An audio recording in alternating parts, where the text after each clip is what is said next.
we've got two fantastic panellists. They will give us a short address each. So we've got Dr. David Kilcullen and now Professor Adam Findlay. I'm calling him Professor at every opportunity just to see how he reacts to it.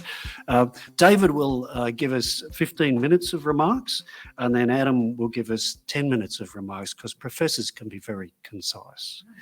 And after that, we'll have a moderated discussion and some questions and answers. It's being streamed online, so we'll have some questions coming from people that you can't see, but I think that's perfectly appropriate for a discussion about the future of Special Forces. So let me introduce David Kilcullen first.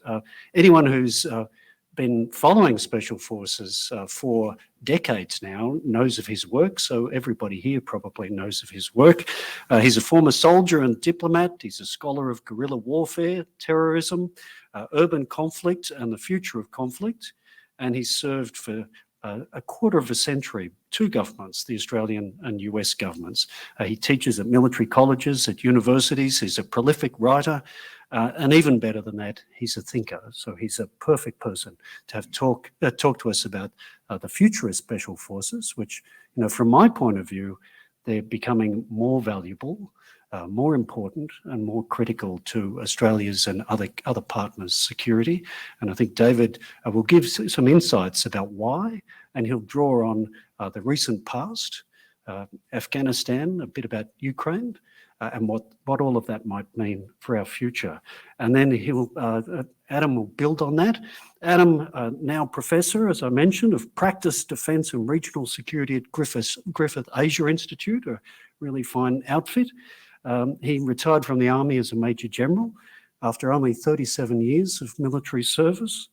And he served in East Timor, Iraq and Afghanistan, probably relevant to today's presentation. He's a former Special Forces commander, and he also commanded the Coalition Special Forces during the liberation of Mosul. So he's a man that knows what he's talking about. And with that, let me introduce David. Thanks everybody for coming out, and I'm really intimidated, but I'll just say I've been looking up literally and figuratively to Adam my entire career since we were both at Duntroon together, and he's a good foot taller than me. So I'm very interested in what he has to say to correct the record after I give you my point of view. So since we're talking about futures, I'm going to start off with just a look at history. I think it's important to understand where SO, Special Operations, came from in the Australian context, not just the recent past. And then I'm going to talk about the new environment we find ourselves in now, and some of the implications that I see of that for both the Special Operations community and the broader national strategy of self-reliance that I think we need to be looking at.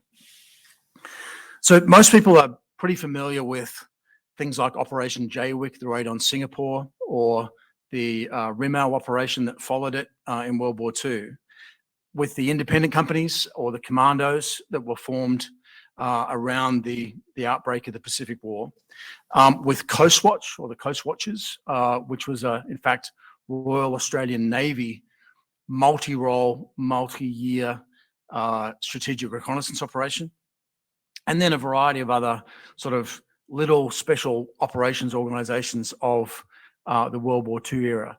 And that's going way back in history beyond where we normally think to go when we think about the history of special operations. But I'll explain why I think we need to go back that far in just a minute.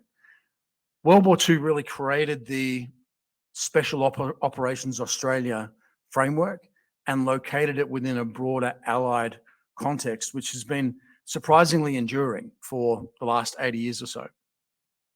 But in the immediate period after World War II, there was a period where special operations were seen as being in a bit of a doldrums. One commando regiment was created with a special warfare role, but it was really the Malayan emergency, the war in Vietnam, but importantly the confrontation in Borneo that led to the re-emergence of professional, active duty, full-time SOF within the Australian Army.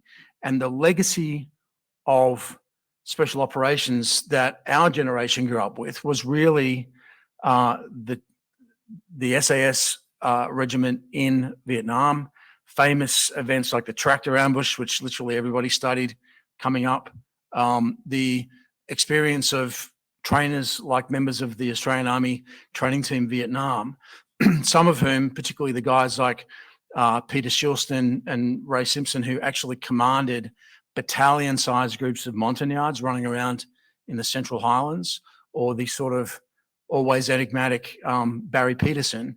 There were people out there who did some pretty interesting, pretty non-mainstream stuff during that period of the 1960s and early 1970s, which to some extent, again, after the end of Vietnam, we found ourselves to some extent in the doldrums. And what really rescued the SO capability and has become both the salvation, but to some extent, the defining role in the last 40 years has been domestic counterterrorism. And that really came about in the early 1980s and really shaped the development of Special Operations Command as a force of choice for the government for use in what turned out to be the most important strategic mission set of counterterrorism. But of course, not counterterrorism as the tags, the tactical assault groups were originally structured to address, which was essentially domestic law, rule of law framework, a conduct of an operation against either a hostage taker or a siege situation or some domestic terrorism attack. And when we got to the end of the 1990s, having built an extraordinarily capable set of institutions and capabilities for that task, we found ourselves thrown into the war on terrorism. And that was something different entirely. And we spent 20 years doing it. A lot of us grew up in that environment, but, and I don't want to speak critically of it because I think we learned a lot, gained a lot of experience and an enormous amount of capability out of that. But I would just point to two things that I think, perhaps three things that became somewhat troubling during that period. One was what you might call the tyranny of the CONOP, the concept of operations, where political leaders and general purpose force commanders who are naturally rather risk averse would try to control the risk by mandating to a very specific set of circumstances a particular concept of operations that a special operations team would have to fulfill. And even today, while we find ourselves in a much messier, much more grey environment of great power competition, there is still, not so much in the special operations community, but in the community of decision makers who employ special operations, there's still this kind of tyranny of the CONOP, the desire to have everything nailed down and figured out in advance. The second thing I think that was a downer to what happened in the war on terrorism was that different forms of special operations units became sort of interchangeable, fungible. If you're a SEAL platoon or a troop from one of the Commonwealth Special Forces organizations or an element from US Army Special Operations Command, the expectation was rather similar, irrespective of what background you had or what special capabilities you might have brought to bear. And that was essentially servicing the JPEL, servicing the Joint Priority Effects List. So direct action on the X, getting into a short-term repetitive raiding activity. And we got extraordinarily good at that. And I don't want to in any way downplay the degree of difficulty and risk and heroism and just incredible strain on individuals of doing that repetitively. But what that meant was that we got extraordinarily good at a very deep but rather narrow set of skills. And certainly under Adam's tenure and now under the current command team at SO Command, there's been an effort, I think, to rediscover some of the broader set of skills that maybe were submerged during the war on terrorism, but are really coming back into their own now. And then the third thing that I think was a negative to the war on terrorism was that we became extraordinarily effective at operating with our coalition and allied partners and fell out of practice a little bit with some of the sort of non-Five Eyes and call them lower standard partner forces that we have found ourselves working with in other parts of the world. One personal note, since leaving government, I spent a lot of time working with US, UK, Baltic, and other European special operations forces on something called support to resistance, and around resistance warfare, which is subtly but significantly different from special warfare. And it's sort of, no pun intended, it's the other side of the coin from counterinsurgency. And that has really given me a sort of friendly outsider's point of view on what has been going on around Ukraine recently. Final piece of history. Today, we find ourselves in a situation rather similar to what we found ourselves in World War II. Potential global conflagration, what we used to quaintly call a first-class Asian enemy, in this case, a superior player, but not really an Asian adversary, because we're talking about an adversary that has enormous capabilities in space and in cyber and in electronic attack, and it has presence in Europe and Africa and Latin America, and is an extraordinarily important global player, not just an Asia-Pacific player. But we find ourselves in a situation that hasn't really existed since about 1942, where we have a major traditional ally who is in decline. Let's be honest about that. We have a rising and extraordinarily threatening full spectrum adversary, and we need to reinvent what it is that we do for that type of new environment. So quickly to finish what I want to say, I want to just talk almost like a list of issues to consider when we think about that new environment and its implications. So firstly, we're at the end of the era of direct action counterterrorism. Counterterrorism hasn't gone away. It's still a hugely important part of what we need to do. And the tag responsibility for both SASR and 2 Commando is enduring and will likely remain. But CT today forms part of a broader set of missions that we need to be equally good at. We're seeing states copying techniques from non-state actors all over the world, and simultaneously we're seeing non-state actors acquire levels of lethality that you used to have to be a nation state to acquire. Weaponized drones, loitering munitions, direct kill, cyber operations, whole series of things that used to have to be a government to fund are now available to basically anyone. I mentioned the emergence of great power competition. That seems quaintly out of date after the last month. I think we're actually past great power competition, and we're into so-called grey zone or proxy warfare conflict, where effectively there is a hot war going on. There are no NATO boots officially on the ground in Ukraine, but effectively we find ourselves in a hot conflict, just not directly participating right now. Dima Adamski, one of the leading analysts of Russian grey zone activity, talks about cross-domain coercion. And I think this group is old enough to understand this reference. When I talk to young soldiers, they often aren't. It's like a graphic equalizer, right? Where there's a number of different dials you can dial up and down. Turns out young guys don't know what a graphic equalizer is. Everything from economic, political, cyber, energy, direct military deployment, private military companies, manipulation of trade, supply chain ecosystem, a whole variety of different levers are available, which you can use to apply a benefit. You can keep it in a neutral setting, or you can apply pressure. And that's what our adversaries have been doing in that grey zone space.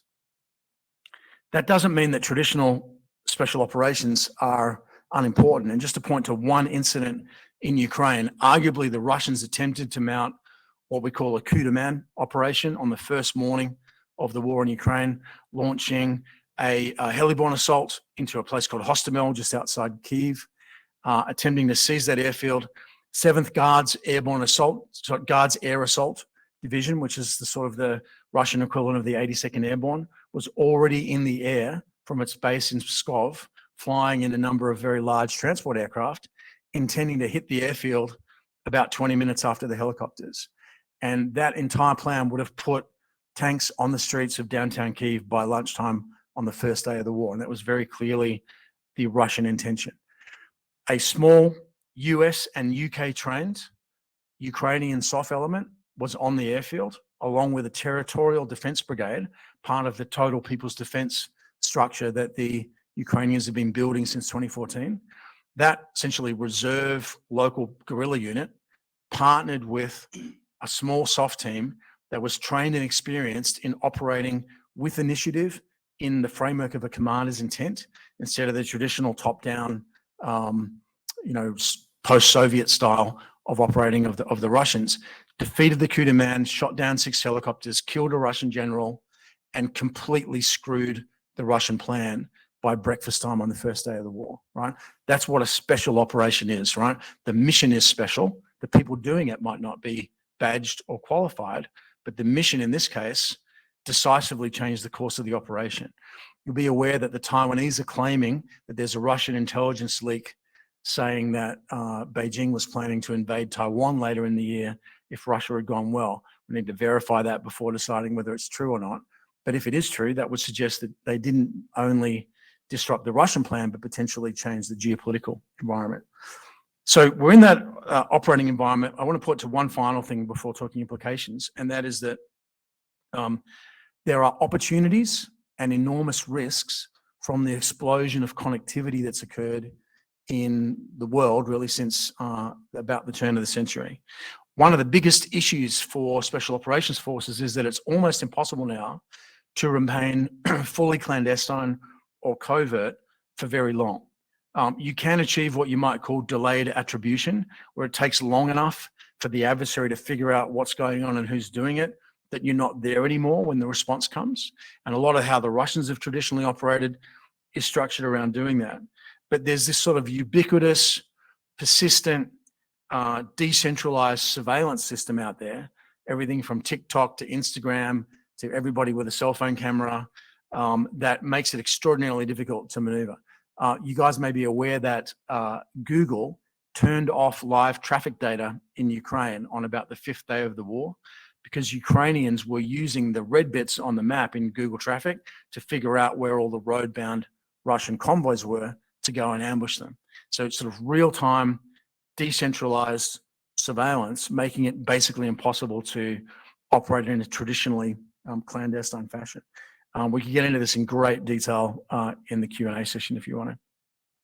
We're seeing, in terms of the implications, things like the emergence of cyberkinetic operations, where you've got a physical operation with a cyber effect, or a cyber operation with a direct lethal physical effect because of the emergence of the Internet of Things and the ability to actually do more to people than just screw with their data by using a cyber attack. In essence, if you can see something, you can kill it, or someone can kill it. And so intelligence mission data supporting a strategic strike capability has become an extraordinarily important, and I would argue under-resourced element of what we need to do. We're operating in a complex, cluttered, highly connected, heavily populated, mostly urban and coastal environment. And that really shapes how we have to operate. So to wrap up, just some implications for ADF special operations. And these are just things to think about. We might want to think about smaller teams that operate for longer duration. Things like the JEDBRA teams at the US fields, or even solo cells or singletons, individuals operating by themselves for lengthy periods of time. Asterisk, tyranny of the CONOP, right? Risk aversion may or may not happen. We need a diverse set of skills and a mix of skills that cover the range of everything from 3D printing and advanced manufacturing of key equipment on the ground, through cyberkinetics, through up to and including multi-domain special operations. We probably need to think about ethnically appropriate SOF. It's going to be extraordinarily difficult to be running around some of the areas of operation that we are going to be operating in with a bunch of guys that look like me. In addition, we might want to be thinking about swing role and multi-role teams that can change the mission they're engaged in partway through, or can do a wider variety of things by drawing on a different group of elements within a multi-role team. We're seeing already, and Australia was actually a leader in this, the emergence of remote advise and assist capabilities using things like the ATAC, the Android Tactical Applications Kit, and the elegantly named RAVAC, the Remote Advise and Assist Virtual Accompany Kit, which is basically a suitcase full of radios, and it's as if the government decided to design its own iPhone, right? It gives you a fraction of the capability that you would have on any smartphone, but it's secure. We're seeing all kinds of ability to do things like remotely advising and assisting a partner, like those guys in Ukraine, without having somebody physically on the ground. But we've yet to figure out how to do that without, at some point, building rapport, having a team that interacts at some point. You can build a relationship and then maintain it using the RAVAC. It's very difficult to build that from scratch. That's part of a general category I think we need to be thinking about in terms of reach back and reach forward capabilities. There's a proliferation of all kinds of new systems, loitering munitions, stealth anti-aircraft and anti-armor systems. But in fact, for my money, the biggest capability that we're going to need to be all over is air-ground integration and the ability to leverage JTACs, Joint Terminal Effects Controllers or air controllers to deliver an effect. Training and advisory support to the broader ADF may turn out to be an important function, right? So it may very well be that your partner force is actually an RAR battalion under certain circumstances. And there's an element there that's already being done in terms of marksmanship in the Army, but I think could be thought about more broadly. The thing that I think we are weakest on, and it's purely a result of the history that we spoke about right at the beginning, is support to resistance, special warfare, understanding what a resistance movement is and how to make one effective and what happens to one in the circumstances like what we've just seen in Ukraine. It's something we've been always extraordinarily wary of getting involved in for interagency issues, but I think most importantly for political risk issues. And if we want to be effective in this environment, I do think we need to get out of our war on terror era defensive crouch where we are defending against a lot of threats and start thinking about ourselves as the threat. So let me end with just an observation. When Ted Sarong, the first commander of the training team, first landed in Saigon in 1962, a journalist said to him, how's the Aussie approach different from what we're already seeing from the Americans and the South Vietnamese?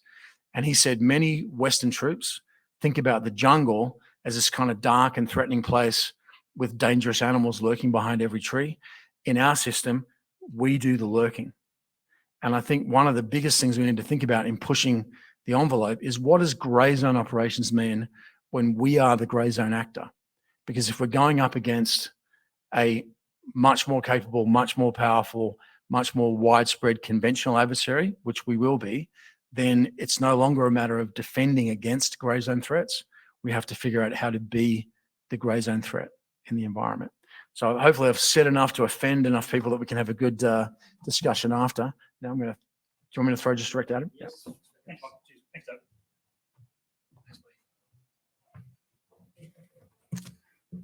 Right, good evening, everybody, and always good to follow Dave, who set the scene wonderfully. Also good to be back at ASPI. Thank you very much for the sterling work that you do. Now that I'm outside the Canberra bubble, living in beautiful downtown Venice, as we call ourselves these days, okay, it's nice to get perspectives that ASPI has, and over my career, I found that you're on the money, and your analysis and your writings are on the money. I also acknowledge a number of colleagues in the audience here and also in virtual land out there. I know there's a lot of Special Forces people listening in, and it was my privilege certainly to command Special Forces for 3.5 years recently before I retired. I'm talking about young guys in special operations, and today we're talking about after Afghanistan. When I used to go around and talk to the young Special Forces soldiers, Commander of Special Forces, you'd talk about Afghanistan. And I used to catch in these young guys' eyes this rolling into the back of their head. I thought I'd seen that before somewhere, that look. And I realised actually it was the look I used to have as a young cadet when I was through Dundrum with people like David, when people talk about Vietnam. We get bored rigid about Vietnam stories and we roll our eyes. And what you have now with young Special Forces people, they get bored by listening about Afghanistan. So Afghanistan, for a lot of Special Forces people now, is actually the old man's war.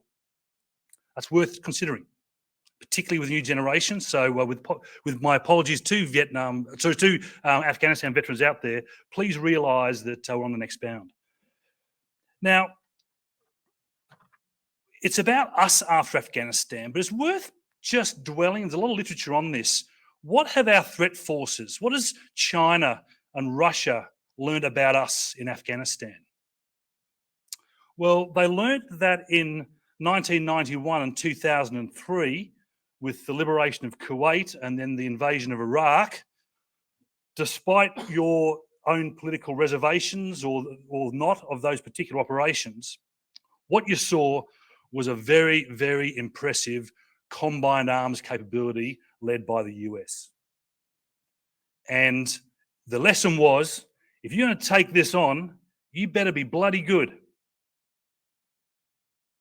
And then they watched us for 20 years in Afghanistan struggle as Western liberal democracy armies in a very ambiguous fight.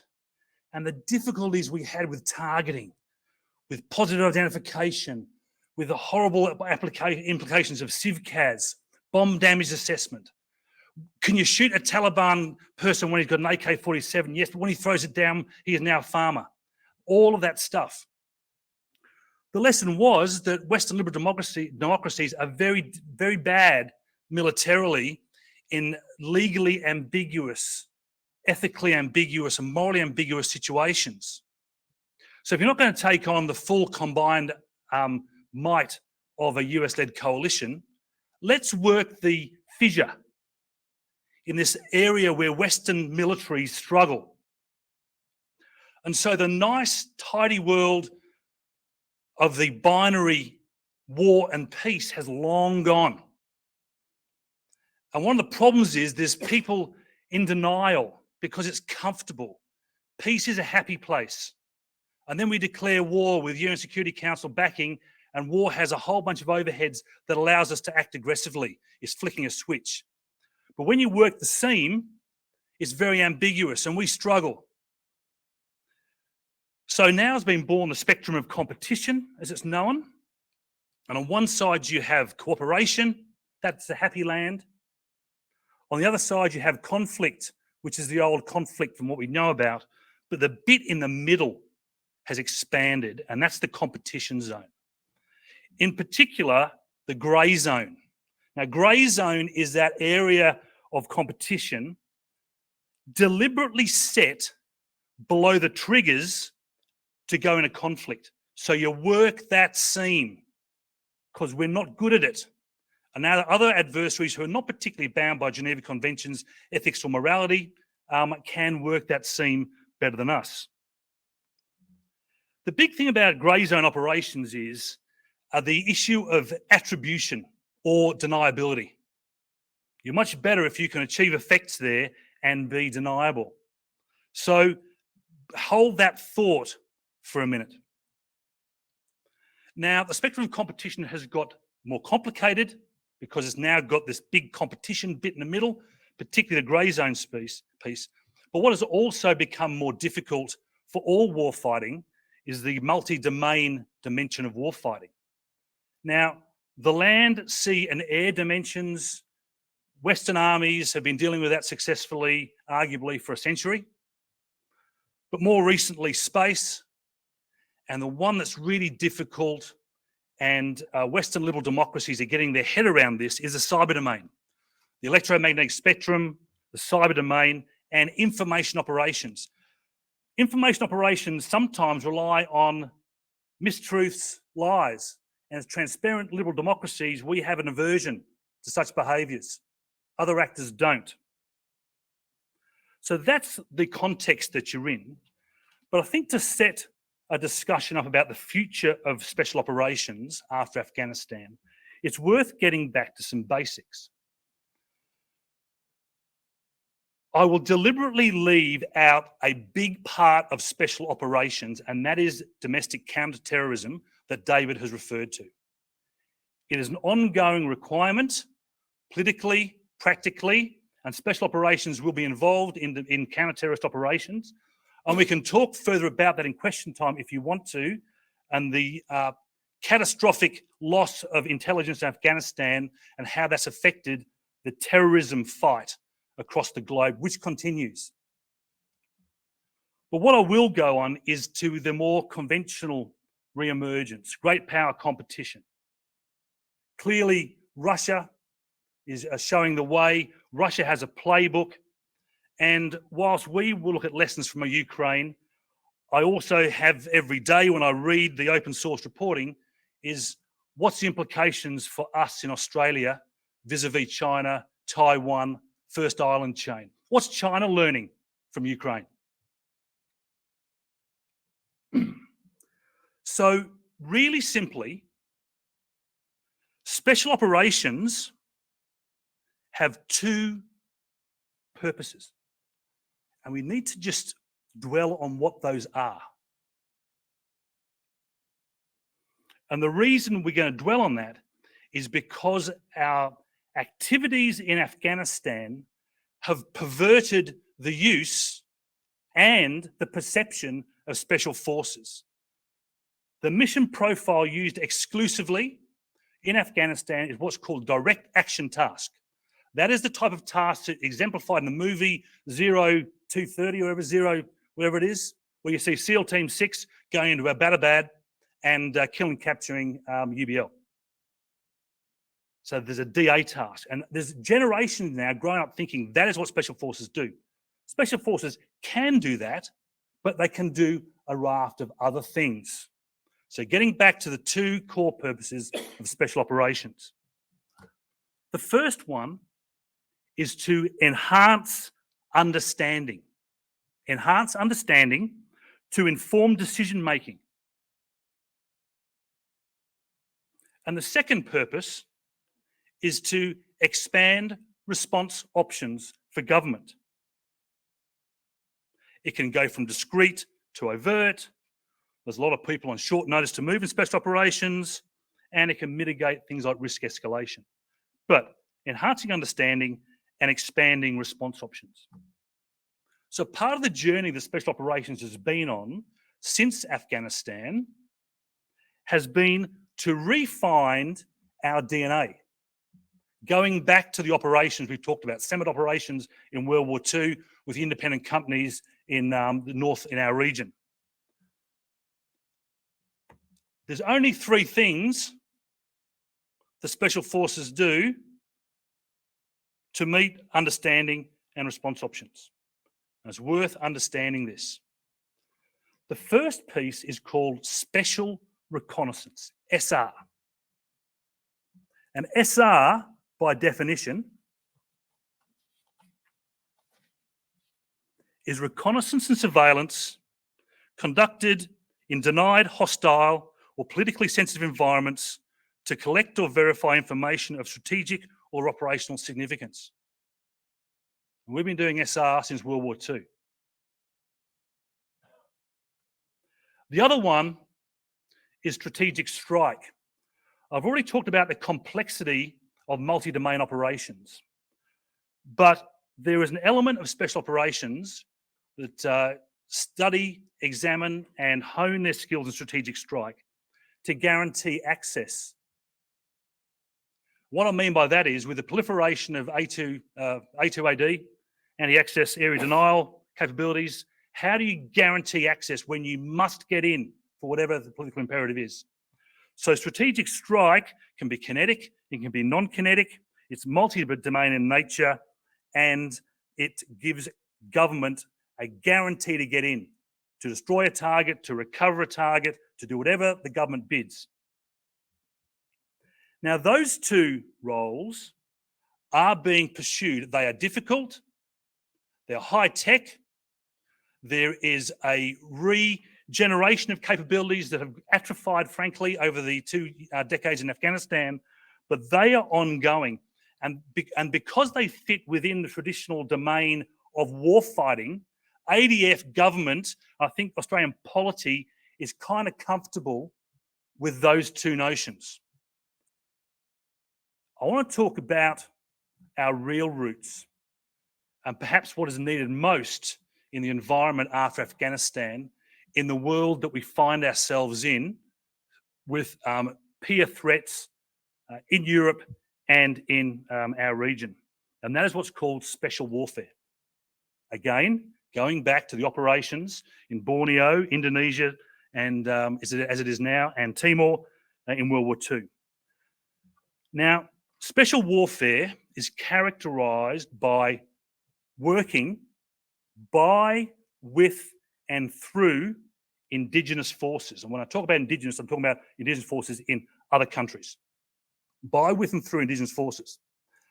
And it has two pieces that it does. It stabilises friendly states and it coerces hostile regimes. The two dimensions of special warfare, and the Australian Defence Force has been engaged in this, both in a conventional special operations sense, is security force capacity building. Anybody who's been in Afghanistan or Iraq will have seen wonderful work by Australian diggers with Iraqi conventional forces, Iraqi special forces, Afghan conventional in security force capacity building. And that's not particularly contentious. But the part that is, and the one that we have an issue with but is needed, is unconventional warfare. Now that is a part of special warfare, so it's a subsection. We conduct it in an area occupied or influenced by an adversary, where we make use of local forces and resources, and we enable insurgency or regular operations to achieve Australian strategic end states. Now, I understand the sensitivity of that and the step it is taken. It's now going into other countries and preparing them to be part of our national end state, our national strategic end state. Because if you look at what Russia did in Ukraine, so this is their preparation, this is open source reporting. So they had the FSB 5th Directorate in country, and in July this year, or last year, they expanded to the 9th Directorate and had 200 people in Ukraine in a covert capacity, understanding the environment, the human terrain, getting networks together, finding who was pro-Russian, who was anti-Russian. And at the same time, there was up to 2 companies of Russian covert special operations in standby to then act and do direct action tasks or pretend to be police or to be troublemakers. So what the Russians had done, and it was executed badly, so I know the result as it stands right now hasn't been particularly good, but what they had, they'd pre-positioned people in there, they'd selected who were their proxies, they had worked with who was going to be the alternate government, who was pro-Russia, who was anti-Russia, and they had all that ready to go 2 years before they crossed the line of departure for the invasion that we witnessed, the horrific invasion we saw in the last month or so. So if that's the Russian playbook, who else is out there in the region already saturating the zone? Who else is already building up their human terrain, working at their proxies? Who are the actors in our region who are sitting there to be pro-Chinese Communist Party? In open source, I don't know. The point here is, whether you like it or not, in the world that we're in, grey zone is here, and our adversaries, our threat forces, our pacing threat forces, are already doing it. Now, there's various states of denial about how prevalent this is. I would posit that the grey zone activities by our threat forces are being industrialised. And the question for us as Australians is, what are we going to do about it? So I'll leave it with that. I'm happy to talk any questions through that, but I would then posit that I think one counter among many is a whole of government approach that would start looking at special warfare as one of the many options we could probably exercise as an Australian national security population. Okay, thank you very much indeed. Great. Well, I'm already thinking we don't have enough time for the discussion, so that's a good thing. Thank you both, David and Adam. Yeah. We've got some questions that have come through, and I'll draw on a couple of those and then open it up to the audience. But I thought I'd get one out straight away. And so you both spoke about a similar thing, the tyranny of the CONOPS, or the way Russian special operations were hampered in the Hostomel attack, and what that meant for the whole direction of the campaign and maybe more broadly. That is all about political leaders licensing special forces to operate. And that leads me to ask, In the light of Afghanistan and the war crimes investigations and prosecutions underway, how does that get handled so that the license to operate is provided? Because without that, this flexible use of special forces to escape the tyranny of the CONOPS is not going to happen. So I'm happy for either of you to take it, but let's deal with that up front. Absolutely. So the allegations of war crimes are possibly the worst kind of allegations that a first world military that represents a democratic liberal democracy could have. Now, there's a couple of things to note about this that kind of gets lost in all the litigation and the IJDF. The war crime allegations were initiated by people within Special Operations Command. It wasn't a Royal Commission. It wasn't 60 Minutes. It wasn't an external investigation. It was people who felt some moral or ethical compromise came forward and said, this is wrong. And that is what initiated all of this here. That is in no way to mitigate the awfulness of the allegations. And remember, they are allegations, and there is a presumption of innocence here. But as awful as that is, and it will take a long time to be resolved, and the damage it's taken on people, personally, emotionally, and morally, is something we can talk about another time. But at the essence of it, what you have is an organisation that understands trust is paramount and is holding itself to account. That's what you saw, as awful as it was. So, will trust be problematic? Yes, it will. But I think the issue of the tyranny of CONOPS plays to a bigger political problem. So yes, the trust deficit from the allegations of war crimes, absolutely devastating. And the Special Operations Command feels it. And they know they've got to regain the trust of the Australian public. That is absolutely paramount in their mind. And there's a lot of things they do, unfortunately we can't report about them, that are worthy of recognition and rebuilding trust. Put that to one side. There's a bigger issue. And that is the fallacy for Strategic Command to think that by knowing everything about an operation, to know all factors somehow mitigates the risk. It's a fallacy. And many of you here work with me, working with defence ministers over the past 2 decades, and that is a fallacy of over-control. Somehow you can stop the risk by knowing all about it and keeping decision-making to the highest level. There is a thing to play out here about where you delegate, where your level of trust is, but certainly special operations work in an environment where latitude is allowed, where certain threshold decision-making are established, because what special operations are very good at is being agile, seizing opportunities that become available at short notice without having to do the mother may I and waiting for strategic decision makers to come back. And that is not in any way to say there's some decisions that are absolutely strategic, but I think not all decisions are strategic. There should be a good delegation down to the tactical level. David? Yeah. Just very quickly, when I used the phrase tyranny of the CONOP, I was partly talking about what Adam just talked about, and I think that's all valid what Adam just said. There's a flip side to it, which is that policymakers sometimes preload CONOPs so they don't have to go through a decision process.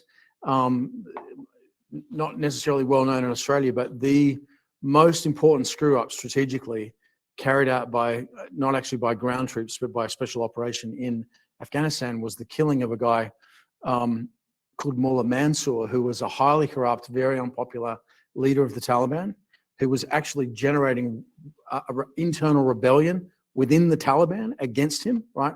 And we saved the Taliban from that problem because he popped up in southern Afghanistan on the Pakistan border. Guys had a preloaded CONOP and they're like, whack the guy, right? And no thought, because somebody had said, you know what, it's going to take too long to get approval.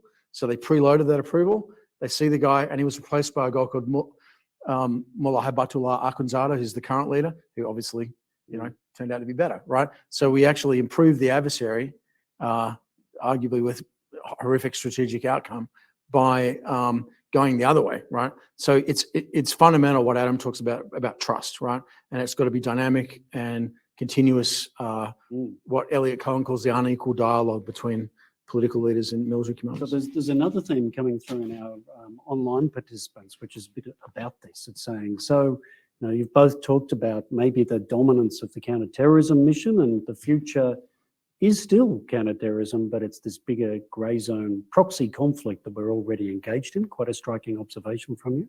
The questions are, how do we stop having special forces overused in one particular mission, like we saw in special forces?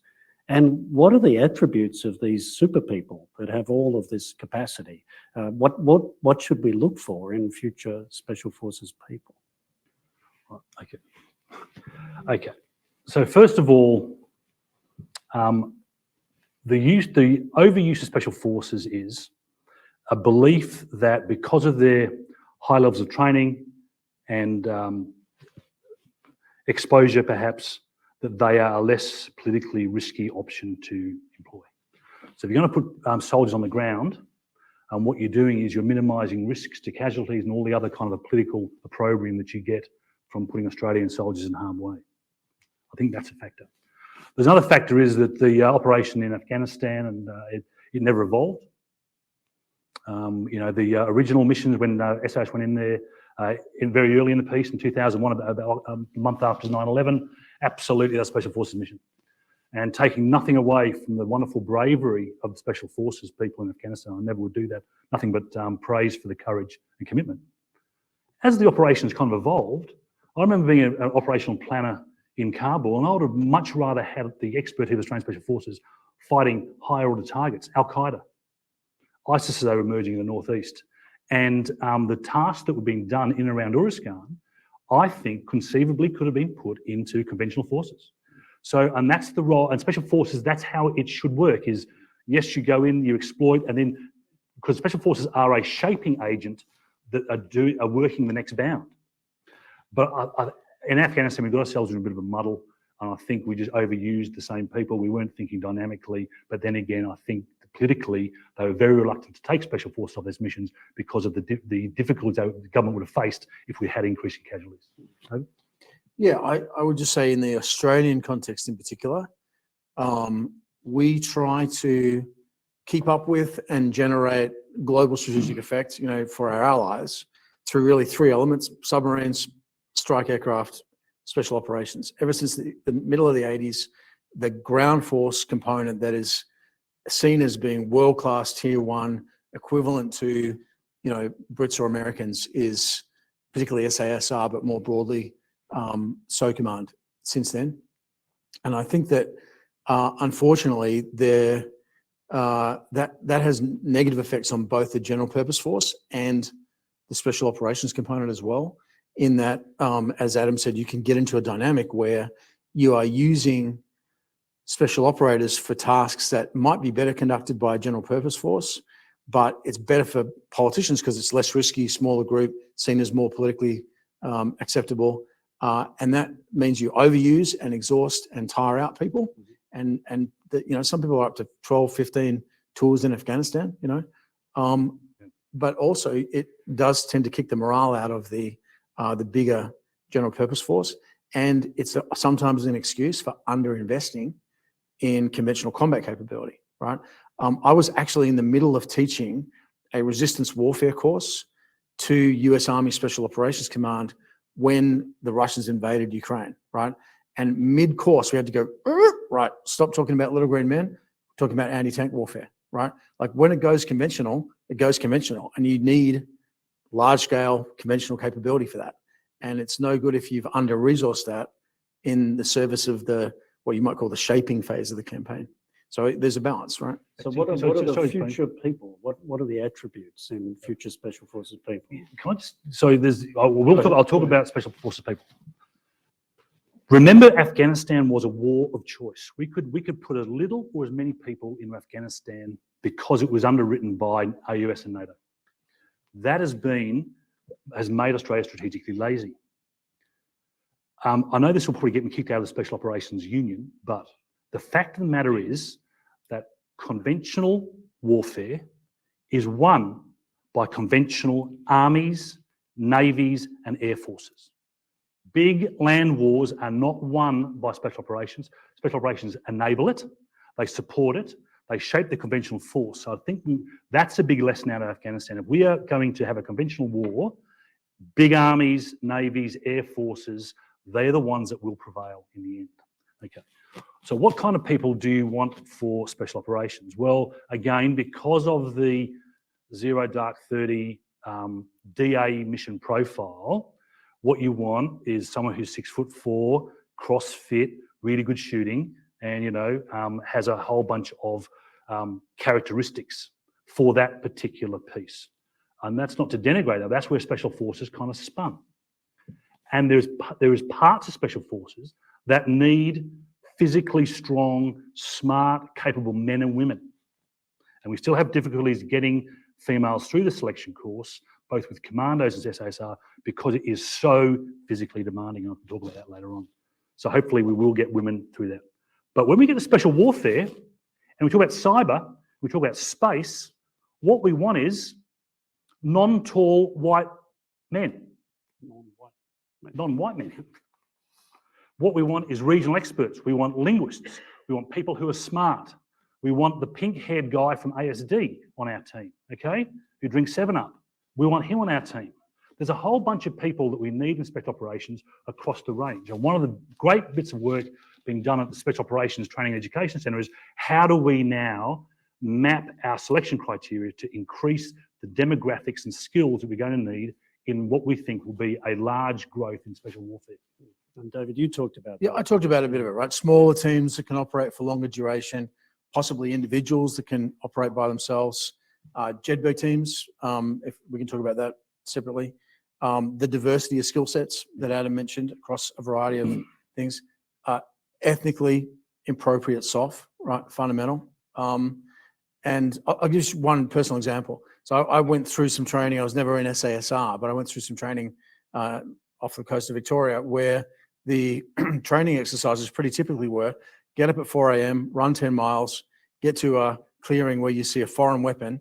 You got 30 minutes to figure out how to strip and assemble that foreign weapon. And then you teach a lesson on that in Indonesian, in my case, because that was my target language, to a group of people role-playing guerrillas, right? That's what we call special warfare, right? So there's a certain amount of physical fitness involved, but it's not really about that. Yep. But that's all good. But how do I then pass and do that in reality? I'm a white guy. It's not going to work, right? You need that that appropriate ethnic mix. Finally, the one word that we haven't mentioned yet, but it's implicit, I think we should mention it, is humility, right? People that think they're 10 foot tall and bulletproof end up like the guys that lost the war for the Russians on the first day of the war in Hostomel, right? The SBS, the British Naval Special Operations Component, have a saying which I think we could all, write on our walls, that you are not special, the mission is. And I think just bearing that in mind helps to counteract some of the stuff we've been talking about. Yeah. My last question, before we get some questions from the people actually sitting here rather than people joining us electronically, is you both talked about the fact that we're in a proxy conflict now, and you both talked about what an interesting question what China might be learning from Ukraine as well as what it's already learned from Afghanistan and Iraq. Well, what do you think China is learning? And if special forces that we have with our partners and allies need to be the threat, what can they do around, say, Taiwan's security to make that a less likely conflict or a highly unsuccessful one if the PLA decide to move? Yeah, let me start on that one. So if you believe the recent allegations from Al Jazeera, there is now a leaked Russian intelligence document doing the rounds suggesting that the FSB had assessed that Xi Jinping was planning to move on Taiwan in the autumn. That is the Northern Hemisphere autumn, so October, November, and has decided not to do that because of the failure of the war in Ukraine. I tend not to believe that because it's just too convenient for the Ukrainians, who are extremely good at propaganda. So I'm going to wait for the evidence before making my mind up on that. But certainly I think there's a tactical learning element and a broader strategic set of strategic deductions that are being made. One of the most important books about Chinese military evolution, other than my own, is called China's Lessons from Other People's Wars. And we've got to remember, this is the largest military in history to be composed of only sons. 70% of the PLA are only children. It has basically zero combat experience. The last major land war they fought was 1979. The last pitched fleet battle the Chinese Navy fought was against the Imperial Japanese Navy in 1894, right? They have lots of gear. They're very casualty averse because they're only sons, and they're trying to figure out how to operate in a way that doesn't get them to where the Russians are now. So I think this is about what in the resistance warfare business, we talk about imposing costs, right? Across 4 categories: time, space, material, and reputation, right? And you can see in the Ukraine example how a very small number of Ukrainian SOF, supported by people they trained who are not SOF but are territorial defense organizations, supported by a much broader national resistance movement, are imposing costs across all 4 of those. And that's a key lesson that we need to be learning. I think the Chinese are definitely learning that. And then the other point I would mention is horizontal escalation, right? We are already seeing a lot of concern in the Ukraine conflict about vertical escalation that could quickly reach a nuclear exchange threshold. And so people are starting to think, how do I escalate outside the theater, right? How do I broaden the range of things I'm doing to the adversary? That's a classic soft task, right? It's often a when task and a where task, not a what task, right? You might be doing something that's relatively straightforward, but you're doing it in a place or at a time that makes it a special operation. And I suspect we are already seeing Communist Party thinkers figure out how do they impose that horizontal escalation, how do they impose those kinds of costs that change our calculus or others outside the main area. And I think we need to be doing the same thing. So first thing, what is China learning about this? That is what I would hope you smart people at ASPI are looking at and putting papers out. I don't take comfort from underestimating any enemy. I've been a soldier too long. Taking nothing away from David, but yes, their first sons are a lot of kit. They haven't fought a land war since the Vietnamese. But mass has a quantity has a quality all of its own. All that kind of good stuff. So we need to understand more. What are their decision metrics, calculus? What's their capabilities in terms of hardware, James, and all that kind of almanacs, and understand it. That's the first piece. And what are they learning from it? I don't know. But what I would posit again is this. I call it the sedate and land fallacy. We've had a lesson now for over a century about dealing with autocrats and despots, and you give them a parcel of land in the hope of appeasing them. Sedate and land being, of course, the exemplar. Donetsk being the another one. And for those of you who see, sacrificing Taiwan on the altar of appeasement, I would say it is a really difficult assumption that it will stop there, because that is not what history's told us about autocratic regimes. I just very quick, very short on time, but I would just say, in addition to all of that, which I agree with, the other thing to note is that there isn't one Chinese point of view here. There's a very active debate, both within the PLA, within the Chinese Communist Party. There've been a couple of different interesting, strands in that debate, but I think the most important thing about the Ukraine war is yet to happen, and that's what Xi Jinping decides to do, based on all of what he's seen, and on the basis of this debate that's going on. Great. Well, please, we've got a question up the back. Doc, I think it is. G'day, Doc Miller, either for Adam or David. Historically, previous wars in the last century have been mass, and we have seen some direct attack missions. We showcased that in Afghanistan. We became so good at it, and also in the Middle East, at targeting leadership, albeit not necessarily other nations' leadership, but in the form of terrorists.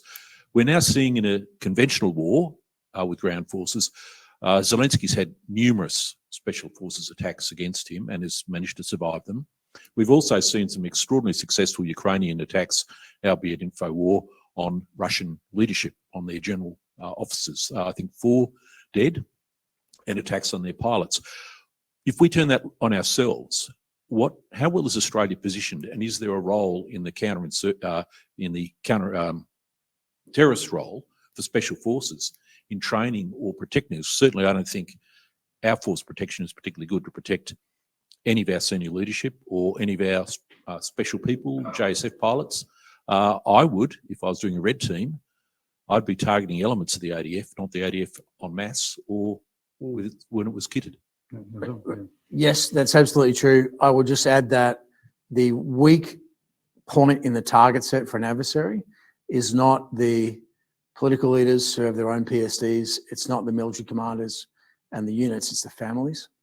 And that has been a feature of this conflict and every other one that I've been involved in, I'm sure Adam as well. And it's one that I don't think we pay enough attention to. So just on that, it just heightens the requirement in this particular grey zone to have very solid and sound counterintelligence functions domestically, because I think you'd be mistaken if you thought that we were in a pristine environment here without any other kind of nefarious activity in Australia. Well, anyone who listened to Mike Burgess with his annual They're threat right. assessment. Yep, that's right. Up the back there, the lady at the back, and then just in front. Yep. Yeah, just on the question of grey zone activities. You mentioned the EQ band, the equalizer idea, and I think misinformation and foreign influence could be one of those. To what extent could our society become a domain in the future? To what extent could workplaces, universities, schools, streets and pubs be a domain that Australia needs to monitor and take action in, and what could be some policy responses? They already are, absolutely. I don't know if you would agree. Yeah, and I think the way to think about it is as a pyramid, right, which has national resilience at the bottom, which almost all of us are involved in. Lots of other agencies play in it. Defence plays a role in that, but it's a whole of nation effort. And if you look at what NATO has done, they've identified 7 baseline requirements. You know, continuity of government, essential services, transport, energy. Now they list them out, and all the nations have committed to a national resilience effort across all of that. I think that's the first layer. The next layer up is what you might call national resistance, which we're seeing now in Ukraine, and that's how the Baltics and Scandinavia and all these other countries get away with living right next to a persistent threat that does grey zone all the time without losing their freedoms. And I think it's super important that we understand how that works, lest we fall into the trap of, you know, killing the society that we're trying to save by turning it into something that's not worth defending. Above that is conventional defence, as we talked about. Above that is countering grey zone, and then at the top is being the grey zone threat. And I think, you know, it's a pyramid because the higher you go, the fewer the number of people involved in that, and the more tightly controlled it is. But I think that's how I would think about that. It's already a domain, and we all have a role in it. But, you know, at that national resilience level, and as Adam mentioned, as you go higher up the pyramid, there are certain, let's call them particular sets of skills that need to be applied in a controlled fashion to prevent, you know, the negative outcomes that we might be worried about. Yeah, it's already here, and this is part of my, you know, industrialised kind of grey zone. I was here a couple of years ago when ANU's whole data library was penetrated. Interestingly, in the shaping operations for Russian special operations and government intelligence agency before Ukraine, interestingly, they targeted the the Ukrainian traffic authority of all places. And why would that be? So now they can work on number plates on cars linked to individuals. So they knew who to target. So there's a sophisticated, ongoing kind of work like this. The difficulty is, as David said, is how do you balance our liberal freedoms with the protections that our society needs? We need to recognise there's a problem, acknowledge there's an issue, then work out a policy solution. I don't have an answer for that, but it's something that we need to work on because it is happening to us now as, if nothing else, a shaping and preparation activity to understand more about us and our vulnerabilities that could be or could not be used in the future. Well, part of it is disclosing the adversary's proposed plans Yeah, and, that's and operations, which has worked extremely effectively in making Putin's and that war was completely illegitimate. That was a radical departure from normal practice doing that, and a risky one. And I can tell you, people were not happy about doing it, but it certainly seems to have been one of the few areas that's actually worked in the Western response. And it may also have played a role in playing into Xi's thinking about how great his plans are. Potentially. But we did have, just behind Marcus, there was a lady with a question, and then Marcus and Brendan, I think, both have questions. Hi, Katja here from ASPI's counterterrorism program. My question is related to Syria, and as someone who's been watching Syria for a while, I'd be interested to hear what you think the lessons are that we may or may have not learned, and particularly in regards to this, what you just framed, David, as the, I think you said this unequal dialogue between military and political leaders. Having just returned from the Middle East, people there sort of seem to think that the Ukrainian and the Syrian battlefields are quite intertwined in terms of the lessons learned. And I find that quite interesting, and that there's reports of troops being sent that were formerly trained by Russia, especially in terms of urban warfare, but also from rebel-held areas who want to fight against Russia there. So I'm interested in capabilities, but also from a narrative perspective. Thank you. I might go first. Yeah, absolutely. So, great point, Katja. And so a couple of things on that. Firstly, I'm seeing the same reporting you're seeing of Chechens, Russian-backed elements from Syria, and elements from, Vladivostok as far east as there being sent to Ukraine. We've yet to see those units turn up on the battlefield and be identified as part of an ORBAT study. So I'm taking that with a big grain of salt until we see it actually happen. But certainly, the two battlefields are very much linked, and I think there's without getting too sort of navel gazing, there's a chain of events going back to the Ghouta chemical attack in September of 2013, possibly even to the death of Gaddafi a couple of years before that, where we have repeatedly telegraphed to the Russians that we are able to be pushed around, that you can basically push the envelope and we're going to respond with harsh language. And repeatedly, where US leadership in particular has relied on the Russians to bail them out diplomatically when they failed to respond effectively to a challenge. And I think arguably that led to the miscalculation that Putin seems to have made when he thought, hey, I'm going to get away with this because these guys have been pushovers in the past. The other thing, and like confounding data is super interesting in any kind of analytical problem. And one of the questions that a lot of us are asking is, why do the Russians suck so badly at suppressing enemy air defenses when they've been operating in Syria for 7 years, right? And why are they so bad at establishing, air superiority? And having failed to do that, why are they still operating on the ground as if they had air superiority? And they're up to about 1,500 tanks and armored vehicles destroyed now, which is a lot. So, that's a question. I don't think we have the answer to it yet, but I think that we're probably going to find that they learned some bad lessons in Syria and are having to unlearn those now as they go up against a different adversary set. Kind of sobering thought for us, and look at our future. Absolutely. Did we learn bad lessons? Absolutely. Well, I think we've got time for a couple more. We're a little over time. I already had one from Brendan and Marcus, and maybe three. We'll go with Ian as the last one. So make them short, pithy, and wonderful. They will be. Thanks, that's fantastic. One of the key points was eloquently explained by David, and that was the resistance of a small group of Ukrainian soldiers who found themselves in a crucial point. Now, we have badly miscalculated, and you've both spoken about this before, what was likely to happen in Afghanistan. We also were told that the Ukrainians would probably put up a short fight and then cave by a lot of people. And we've got no idea what would happen in Taiwan if the Chinese invaded. How do we better measure the likelihood that a nation that we consider an ally will actually resist, particularly in the way the Ukrainians have? Just a simple one. There are actually programs trying to figure that out right now. But in the sort of open source discussion, I haven't seen a lot of clear conclusions on that. it's a bit neatly facile to say that if we'd had Zelensky instead of Ashraf Ghani, Afghanistan would have gone differently, right? No, it wouldn't. You know, it was going to happen as soon as we whipped out all the support that we promised the Afghans. We would never withdraw.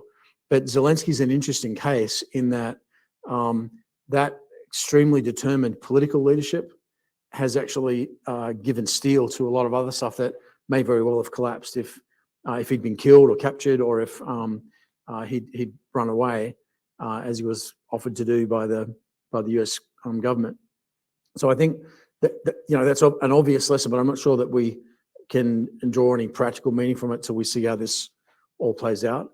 But then the other thing I would just flag at, so the RUSI have released what Ukrainian intelligence claims is the pre-war assessment of Ukrainian morale by the by the SVR, the Foreign Intelligence Service of Russia. And it points to the true fact, right, and these are true data points, that in January, Zelensky's approval rating was 27%, and that in polling in February, 40% of Ukrainians said they wouldn't fight for Ukraine if it was invaded, right? And from that, they drew the conclusion, well, the Ukrainians aren't going to fight hard.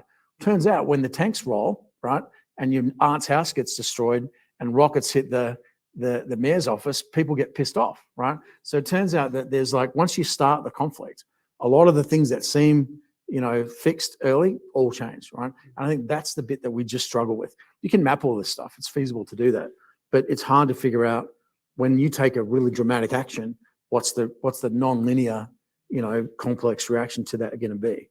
And I think goes back to something all soldiers know, which is, you know, you might think you can predict the outcome of a conflict, but the moment the first shot gets fired, all bets are off. Now, Brendan, I would say, remember, one of the roles of special operations is to generate understanding. Whilst there's many dissonant kind of findings and observations out of Ukraine, but what I do know is if you are engaged with a population, a military population in that country, you have a much superior sense of all of those factors that are very difficult to measure. You can't do it from a distance, and you can't do it through a satellite.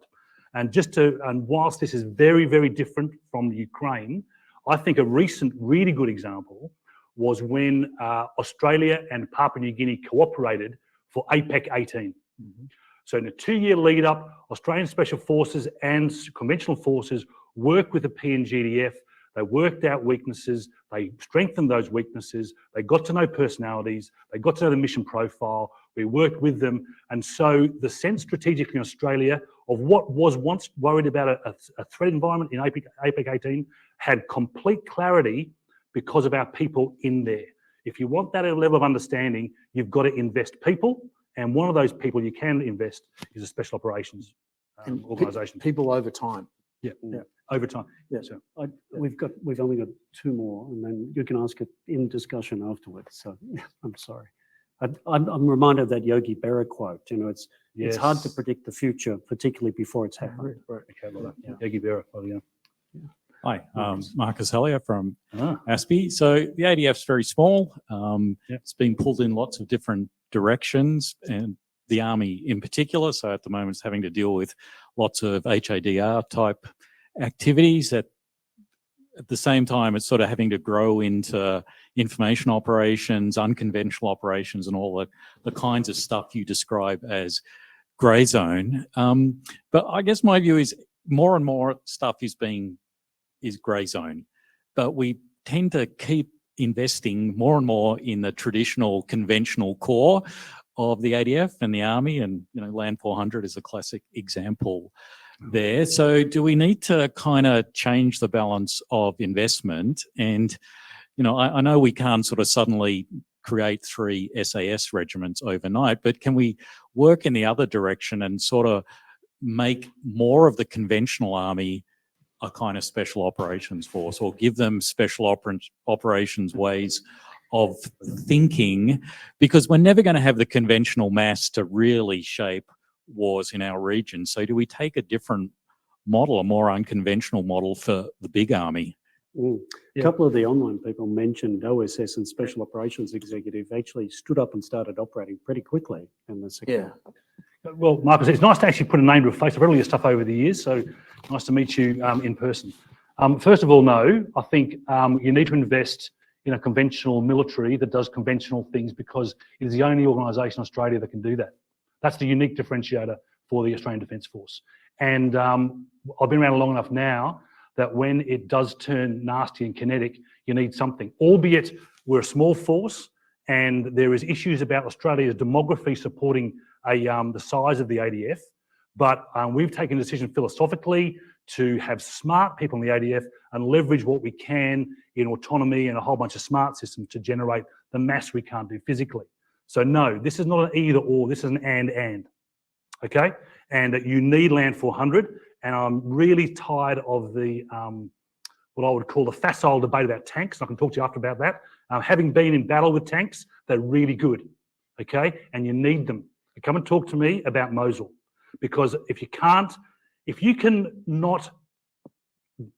discount land combat, if you can discount it, don't have an army. Brave call, okay?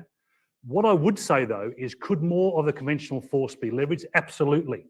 And you remember that there's two elements. There's security force assistance, and then there's kind of like the unconventional operations.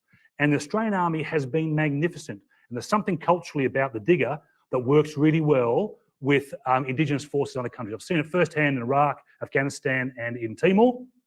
And absolutely, a role for our conventional forces should be in what I call the security force assistance brigades, like the US has got. There's absolutely a role for that. There's a role for our regional force surveillance units with their wonderful expertise to go out there. And there is a role for special forces. But we've got to be able to understand the competition is here now, and that's the fight we must fight. But we also must prepare a conventional force for conflict, because nobody else in Australia can do that. And so I think don't have an either or, please have an and let's work constructively. How do we develop that capacity given the limitations of our demography? Yeah, so I think I agree with that. I'm not sure. So British now have a thing called the Ranger Regiment, which is unfortunate because it clashes with what the Americans mean by Rangers, which is infantry, sort of like the special forces, the security force assistance brigades that I mentioned. The Americans have several of these brigades. They're not special ops, but they are there specialized in security force assistance to partners. We actually did that in the Philippines with one area, right? So it's not a fully new thing. It's a question about how much of your force you want to allocate to that versus how much you want to focus on conventional warfighting, as Adam mentioned. The thing that I would love for us to do in our country is have a structured conversation about things like what the Baltic states do and what Austria did during the Cold War and what the Swiss have done, and what the Scandinavians do. There's a lot of, believe it or not, significant similarities, in fact, between the types of environments that we find ourselves in and the types where they do, even though they're very different countries looking at them. And they've come up with, as democracies, ways of approaching that problem set that don't end up with a sort of militarized national, young pioneer corps running around spying on everybody, but actually increase the resilience and then the recruiting base, right, for the broader conventional defence. So I think a national look at what does a national self-reliance strategy look like? What's the role of resilience and sort of people's defence in that? How does that mesh with SES and the other emergency services? How do we work that out? And again, this was our pre-World War I. This is how the Australian strategic structure was designed, and it's worth maybe thinking about that, given that we're now back in a different environment than we've been in for the last 50 years. Adam, I'd love to have a chat with you about tanks, because I think it's a really dodgy call to say, I was there in the Battle of Mosul, we need tanks. I mean, you've got to ask yourself, why do we want to fight battles of Mosul? Where would we fight battles of Mosul? Why do they have to be? I'm going to put in a plea. But we'll probably let's have to do have a a separate detailed event study for on that. that after the war in Ian, Ukraine. Ian, you've got the last question, then we'll have a quiet, cozy chat where we can canvass these things and more. Yeah. So you mentioned special warfare. David, you've spoken of resistance operations. You also mentioned that the objective of working with resistance is to fulfil our objectives. I'll suggest that the resistance will cooperate because they want to fulfil their objectives. And so we're putting politics into this. So, yeah. Where does the political warfare matrix fit into your thinking? So I'm using the term support to resistance as a technical term. I should have probably explained that. What we mean by that is working with a government that's trying to build its own resistance force in its own country in anticipation of an invasion like just happened in Ukraine and happens in the Baltics and so on. There's a thing called the support to resistance concept and the resistance operating concept that's all about that. And we do actually make a distinction between insurgency and resistance in that context. So in the environment that we're talking about when we use the term support to resistance, we're making the assumption that you've got a government in exile that has international support, that maintains governmental authority, and it's almost like a stay-behind resistance capability that is working to a pre-existing political authority. And for obvious reasons, NATO doesn't get into the business of, hey, what if there's a random group like that stands up without government authority? But that's what you're pointing to is a very important factor, because when you do have the catastrophic collapse of a state, we're living this right now in Afghanistan. You have groups like the National Resistance Front that is still actively taking the fight to the Taliban and capturing terrain and generating rebellions against the Taliban leadership in key parts of the country, not getting reported in Western media, right? Those guys have no support or any international recognition, even though they're actually the government that we all supported until about 5 minutes ago. So the political warfare piece there is about political leaders deciding what's our policy going to be and how are we going to actually pursue relations with non-state actors who, like, one of the things we've learned in the war on terror, and I think it was a bad habit, is regarding all non-state actors as illegitimate by definition, right? National Resistance Front in Afghanistan is a non-state actor, so is the Taliban, right? So who are we backing? Obviously not the Taliban. So, I think there's a piece there that needs to be brought into the discussion, but it's going to vary by theatre, right? Depending on where you're at. We do not, in the military in Australia, don't do political warfare in the same way that the Russians do in GRU, their military intelligence. And in our system, that's a task carried out by other agencies or sometimes not carried out at all, depending on the policy of the government of the day. So I think that's a broader discussion, probably not a seminar one. Well, look, thank you so much, David and Adam, and our online audience, and also everybody that's here. I can't ask the online audience to come out and have a snack and continue the conversation, but I can ask all of you. So thank you once again. I think this just proves to me this should be the first of several events on this topic. Thank you.